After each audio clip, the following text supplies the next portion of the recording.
So the next topic I'm going to touch on is to do with mental health. So I've already said a little bit about that this morning, but I want to focus in on one particular condition here, and that's anorexia nervosa.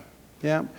So anorexia nervosa is diagnosed when a person becomes significantly underweight due to restricted eating, and it's, by definition, it reflects an intense fear of putting on weight and a distorted body image. So this has an onset typically in adolescence and early adulthood, affects many more females than males, and is often spoken about as the most sort of dangerous psychiatric condition there is. It has higher rates of mortality than any other mental health condition, and that largely reflects, well, I think it reflects a combination of things. One is an increased risk of suicide, and another is, of course, the starvation that's inherent to the condition can become very dangerous. So we're talking about a really serious problem here, but we're also, on the face of it, talking about a problem that looks nothing like autism, does it? I mean, it's to do with food. It's not to do inherently with the social world. It affects more females than males, unlike autism. And it has an onset in adolescence and early adulthood, not from the very beginning, which we believe autism to be, given that it's neurodevelopmental. Nevertheless, various people, including this guy, Professor Chris Gillberg in Sweden, in the 80s, and for all I know before the 80s, began to notice that certain clients that they had who were suffering from anorexia nervosa were women with an undiagnosed autism spectrum condition. And Gillberg wrote a sort of case series, sort of raising this as a possibility, which is essentially a series of sort of anecdotes of clinical cases that he'd come across, and then set about trying to systematically test this idea that amongst people experiencing anorexia nervosa were large numbers of undiagnosed autistic teenage girls and women. And they did this in a series of studies that took place in Gothenburg in Sweden, which have come to be known as the Gothenburg Studies, unsurprisingly. And for a review of the Gothenburg Studies, this Hugh et al. Paper is very useful. But fundamentally what they did was they had a cohort of 50 women 49 women and one man with adolescent onset anorexia nervosa. And they followed this cohort over a number of years, and that included conducting autism assessments with this group. And they actually did a number of different autism assessments at different points of time, and they're summarized in this table here. Now, I suppose the take-home message is that they ended up concluding that about a quarter of these women had autism, yeah, which is a really shocking figure. If you think in the general population, it would be 1/3%. Here they're saying a quarter of these women were autistic. Now, there was a certain amount of skepticism that greeted this finding, and I think rightly so. So for starters, if you look at these estimates, remember each of these estimates, prevalence rate of autism spectrum disorders, is in the same group of people, yeah, and yet they fluctuate wildly. So the first time they did it, they got 8%, and then 3 years later, they're suddenly estimating that 37% of them are autistic. And then it goes back down to 31, 18, 20, 18. So that's a bit worrying. That makes you think, well, maybe there's some error in their assessment, because the true prevalence of autism in this group shouldn't be fluctuating at all, but their estimates are. There was also skepticism because they used some slightly unusual methods for assessing autism and even some unusual diagnostic criteria that weren't ICD-10 or DSM-4, so that makes you worry a little bit about the validity of this diagnosis.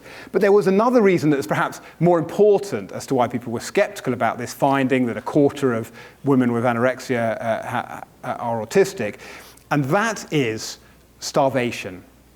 Yeah? So inherently, people with anorexia who are acutely ill with anorexia are experiencing starvation. And what we know is that starvation has an impact upon our psychology. And part of that impact is to create behaviors, motivations that could be mistaken for autistic symptoms. So this is a famous study called the Minnesota starvation experiment, in which some people at the end of World War II in Minnesota agreed to be starved so that the US government could learn more about how to re-nourish people who were starved. Because they knew that World War II was coming to an end and there was going to be lots of starved people all over Europe and Asia who would need help. So these guys, they signed up, they dropped 25% of their body weight while guys in white coats stood around kind of watching them and monitoring them, and then they were re-nourished. And what they noticed was that these men became less socially motivated, less flexible, and they developed quite fixated interests. Funnily enough, quite often on food and cooking. So the accusation is against the kind of Gilberg findings is that you've taken a bunch of people who are starved and highly anxious and perfectionistic, and you've misinterpreted their symptoms of the starvation, the anxiety, the perfectionism as symptoms of autism. And that seems to me a pretty reasonable sort of objection to raise to this finding that a quarter of people with anorexia are autistic. However, there have subsequently been done a bunch of studies that continue to support the original Gilberg finding, despite being of a higher methodological quality. So, for example, some work that I did with Heather Westwood and Kate Chanchuria at the Maudsley, we used a more rigorous autism assessment based on parent reports and also the ADOS in a group of adolescents and adults, women who were receiving treatment for anorexia nervosa at the Maudsley. And again, we came back with this figure of around 25% appeared to meet criteria for autism. This group in Italy used the RADS, a self-report autism measure with fairly good support for its validity. And crucially, they used those questions of the RADS that ask about historic symptoms. So they asked people to report on their potential autistic symptoms from before the onset of their eating disorder. And they continued to find high rates of these autistic symptoms reported, again, in the order of 25 to 30% of people having autism.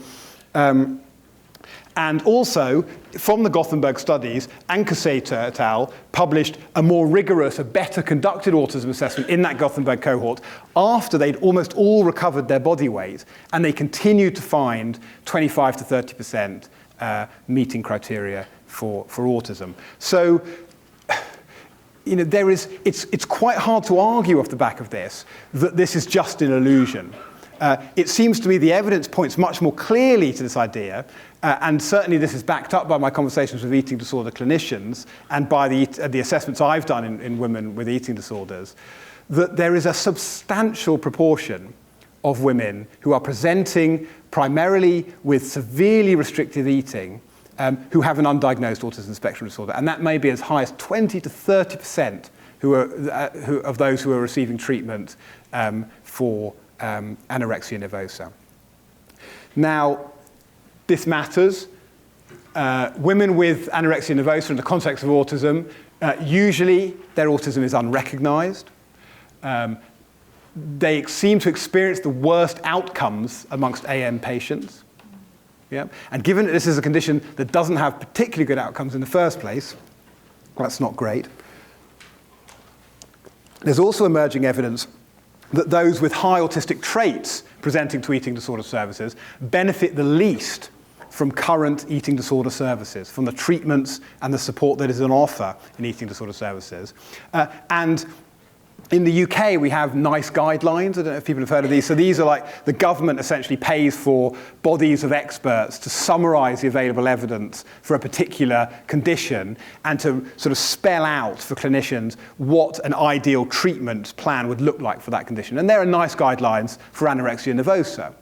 So they're meant to be a synthesis of the latest evidence and to guide service development and treatment for anorexia nervosa. And they were done just last year. And what I find extraordinary is that the word autism does not appear once in those guidelines. So my sense is that eating disorder services have a long way to go, and yet in terms of recognition, and yet maybe as many as a fifth to a quarter of their patients, unbeknownst to them, are experiencing autism. So we've recently started a project to try and improve the situation with the hope of trying to kind of contribute to knowledge to improve the situation. And we've got two main aims. We want to work out how can eating disorder services become more autism friendly. And we've also got this idea that maybe the restrictive eating problems that we see in autistic people may not actually be the same thing as anorexia nervosa that we see in non-autistic people. They may actually have distinct causes and mechanisms and perpetuating factors, and I'm going to come back and talk about that in a moment. So we're also interested in getting a better theoretical understanding of adult restrictive eating problems of autistic people that could inform interventions. So we're going to do some qualitative work to kind of map out the terrain there, as you can see I've done in other areas, and then we're going to test out those hypotheses quantitatively.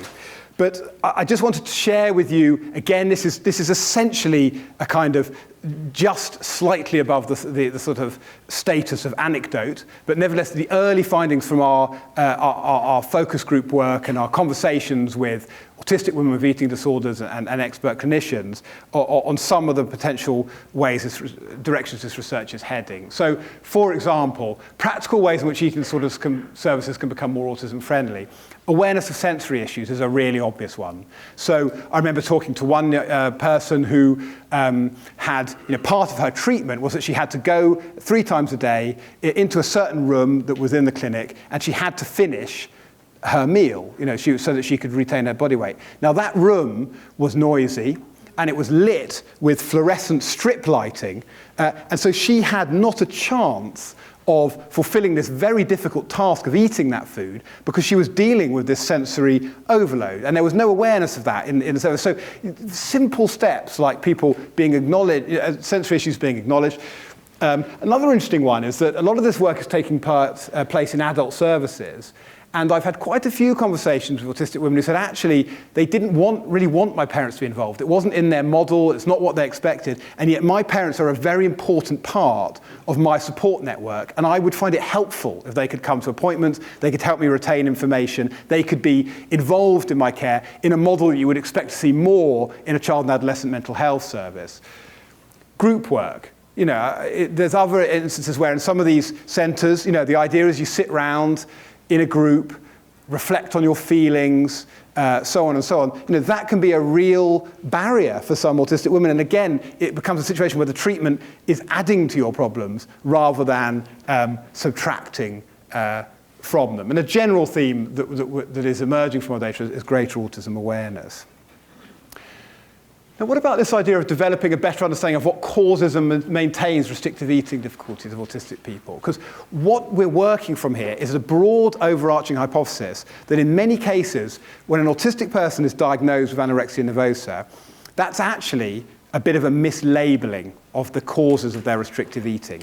Because remember, anorexia nervosa really is inherently related to weight and shape concerns, to worries about being fat, for a desire to have a different body shape. And yet many autistic people that we've spoken to who've been diagnosed with anorexia nervosa report having had very, very little interest in their weight and shape, and that actually their restrictive eating disorder, which was reducing their weight, was driven more by characteristics of their autism. So,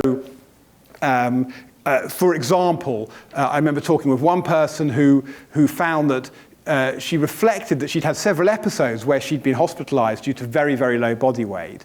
And these had always come at times of great uncertainty in her life, transitions between roles, times when she felt out of control and uncertain. And at those moments, she'd fallen back on the mathematical certainties and comfort of counting calories and of running certain amounts of miles a day that had felt just really right to her. And as a result, she controlled her anxiety, but she also, as a side effect, lost weight. And she said the weight loss terrified her. She had no interest in the weight loss. This was a kind of autistic strategy to manage a situation that in some senses felt unmanageable. Another important idea emerging from the data, and I'll report back to you in a year or two's time about whether this is actually confirmed properly, through proper scientific investigation. But the notion of starvation as a way to shut down anxiety, but also sometimes to shut down sensory difficulties. I found that very interesting. I've had several people say that to me now, that actually in a starved state, some of the sensory overload becomes less problematic, as does anxiety. So again, you begin to understand, in some cases at least, the restrictive eating that gets labelled as anorexia nervosa as perhaps something a little bit different. Now, of course, the problem there is that if you're in that position, let's say you're an autistic person who has got a BMI of 14 or something, and you're being treated for an eating disorder, quite often you're just going to be given a one-size-fits-all anorexia treatment, perhaps CBT to treat your weight and shape concerns. Now, what about if you don't have weight and shape concerns? You can tell the psychologist that. They may not even believe you, because apparently lots of people in eating disorder services say they don't have weight and shape concerns. And so there's a risk, again, that people are being given inappropriate treatments, and even treatments that might be doing more harm than good. And there's this interesting possibility, that actually, are restrictive eating problems in autistic women really anorexia nervosa, or are they sometimes ARFID, avoidant restricted food intake disorder, which is this category that popped up in DSM-5 that had previously been one that was applied to children but now is applied across the lifespan, which is a term for severe restrictive eating, but which isn't driven by weight and shape concerns, but which can be driven by things like sensory difficulties and a range of other factors as well. And I think this case of eating disorder, this notion that there are people presenting to mental health services who may have an undiagnosed autistic spectrum disorder, which could actually be feeding into their mental health difficulties, goes well beyond eating disorders, I would say. So, for example, we've done work in a specialist OCD service. So this was a service just north of London,